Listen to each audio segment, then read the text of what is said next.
777, aka Diz, and this is The Force Always. Okay, so welcome to the show. Let's get on with the Star Wars news.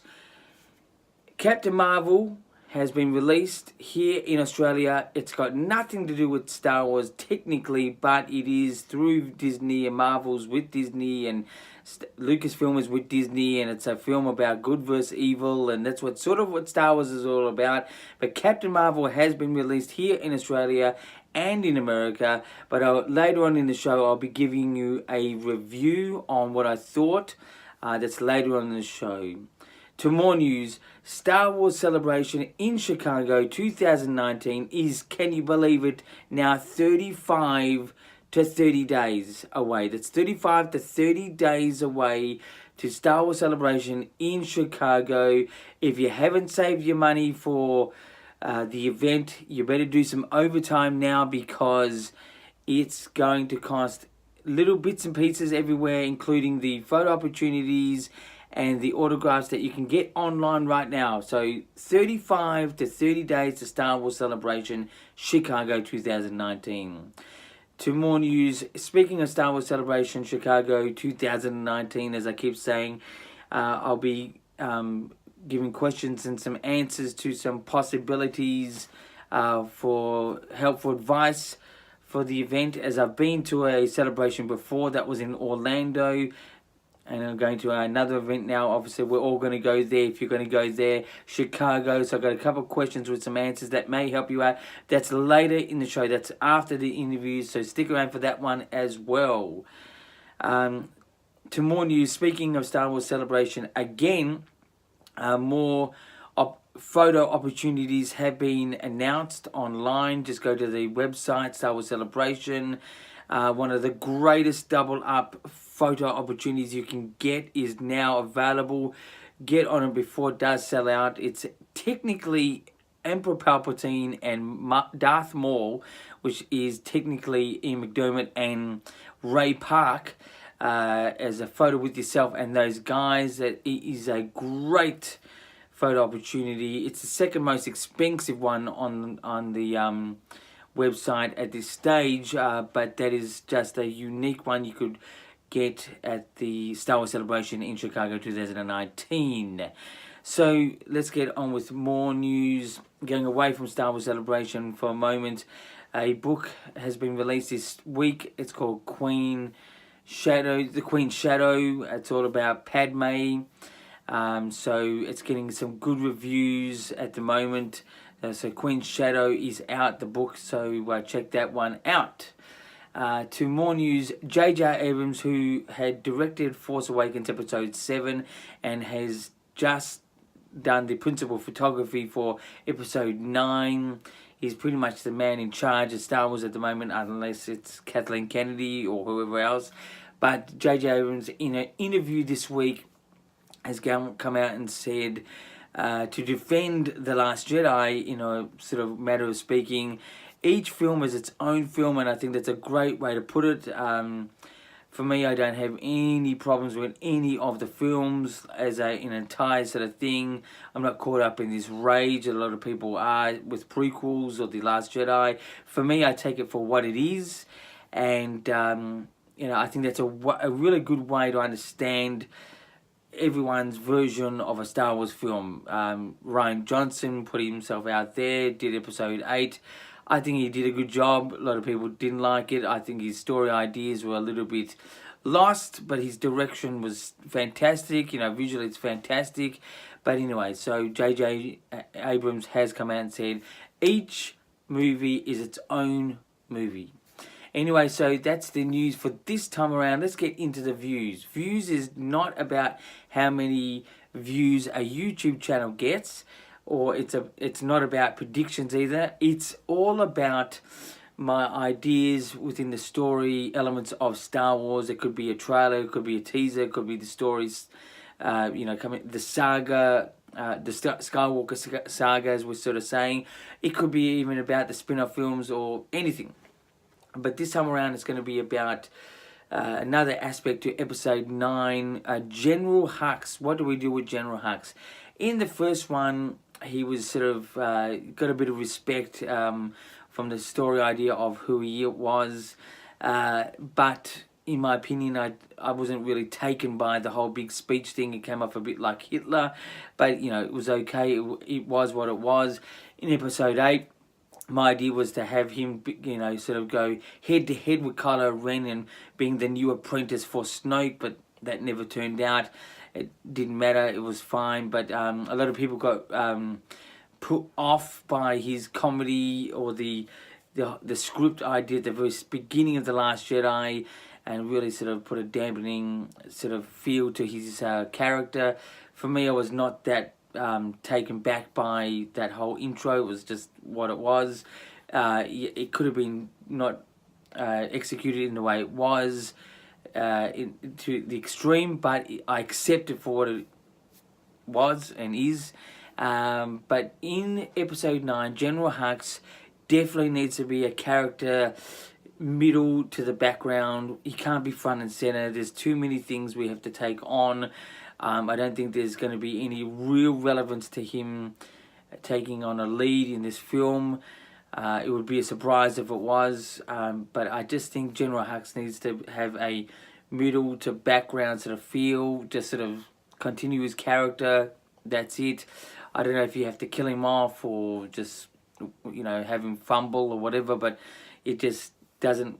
I just can't take precedent in this next film, episode 9. I definitely leave him subtle. Anyway, that's my view idea for this time around. That's for General Hux in episode 9. So for my next segment, which is the reviews, I went down to a local here, a great cinema, the Rivoli Cinema here in Melbourne. It's an iconic cinema, great old school cinema, you know, almost sort of like the Chinese theatre of Melbourne in a way, but not as big and grand, but still very, very good and old school. So here is coming up in the review section is my review for Captain Marvel. Okay, welcome to the review section of The Force Always. This time around it's going to be the review of Captain Marvel. Yes, I've drunk the Kool-Aid. It's coming out of the showing right now. It's technically the date before the actual release here in Australia. But so anyway, my review. Now again, I'm not a big Marvel fan, big comic book fan, but I do enjoy them. I am anticipating for Avengers Endgame as my second most anticipated for this year.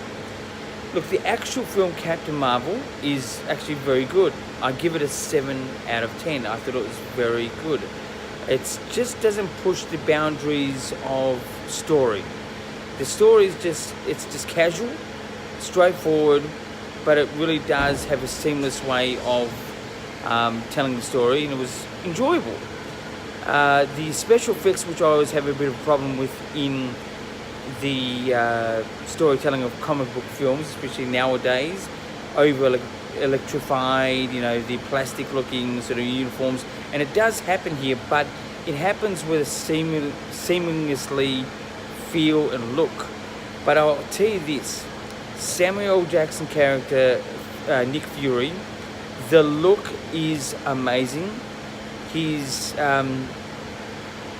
story idea in the actual film is, you know, amazing, and his acting is amazing. Samuel L. Jackson still stands to be my favourite actor of all time. He's just so diverse, and he in this role, in this movie, and his look is a 10 out of 10. It really does bring the film to a next level. It's not all about special effects, but it's definitely a film that has a nice casual story feel to it. When I say casual story, it's sort of a story that's very comic book, nothing more, nothing less. And it's not really jarring that it's a female-led superhero. A lot of people may possibly think that he could be a feminist sort of thing. I didn't take that on. going into it, during it, and even after. I think it was just a great superhero. If anything, I don't really like the name Captain Marvel, but you know, it's what it is. But anyway, 7 out of 10 for me. Captain Marvel has opened here in Australia. That's my review for coming out. So let's now move on into the interview section, and as I drink the Kool-Aid going home. Okay, so that was the review section. That was Captain Marvel. That's me down the Rivoli Cinema, and I was in the car park area at that time, giving you a review. So now let's get into the interview section, which is 2Q, which is 2 questions I asked myself for you guys out there. First question is, what free stuff can you get at Star Wars Celebration 2019? And I should say that I'm concentrating a lot of my questions on Star Wars Celebration in Chicago 2019. What free stuff can you expect at Star Wars Celebration? Well, definitely the first 2 days, the last time. The first 2 big panels, which is day 1 and day 2. That was The Last Jedi and the 40th anniversary celebration special. We got posters, hard-carded type posters at the end. The one for 40th anniversary was a numbered card poster, which I actually gave away to a little girl here who is a friend, and she's a very big Princess Leia fan. Gave that to her. She thought it was fantastic. I would have loved to keep it myself, but it was very important to her.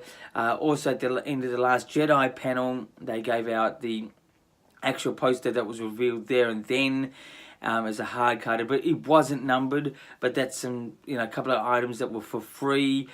So look out for those big panels in the first 2 days, what they may give away free. It doesn't have to be a poster. It could be stickers. It could be anything else. I don't know. But those 2 first big panels, if you can get yourself early up in that line and get coming out of the actual event, that's where the posters were given out. So it was fantastic. You could be some more free stuff this time around, as they want to really push and promote a lot of things this time. So stick around for the end of panels as you're walking out. Maybe be the first one out the door, get the first ones before they all sell out. So that's my first question. My second question is more of a statement question. It's what you should bring. Another thing you should bring to Star Wars Celebration, as there could be poster giveaways or you want to buy a poster, is bring yourself one of those plastic clear things for the posters. Don't bring a tube. I find that you put a poster in the tube, it rolls up and it's very hard to flatten out, so it ruins the poster a little, it devalues it. But they will be available at the event. I noticed they were available at the event, these plastic hard clear things for posters. But if they don't have them, or if they sell out, you can't find them, bring one along from your local office, sort of stationary place, or where you live in the world. It's a very handy thing to have. You can slip it in your luggage if you're coming from all the way overseas, from Germany, Australia, wherever it is. It's a very handy thing to have to keep those valuable posters or whatever you like that you get from Star Wars Celebration. Anyway, so that is my 2 questions this time around. If you have any questions, please send them through the YouTube channel here, or my Instagram account, or even my Twitter account. I'll answer those questions. If you've got any of questions about Star Wars Celebration Chicago 2019, I could bring some light. Anyway, subscribe to this channel, The Force Wise, only on YouTube, and it's on a weekly basis here, where I give you news, views, reviews, and interviews. Speaking of which, coming up to Star Wars Celebration, I will be reporting on that 5-day event as 5 days. You'll get some unique footage, you'll get some unique anything that I can get to try and bring that to your home via the internet. Like, share this video, hop over to patreon.com. You'll find me at /TheForceAlways, and you can support this channel. Even if you don't, I'll still be here on a weekly basis. I'm a hardcore fan, and no doubt you're a hardcore fan. So, but until next time, keep rocking.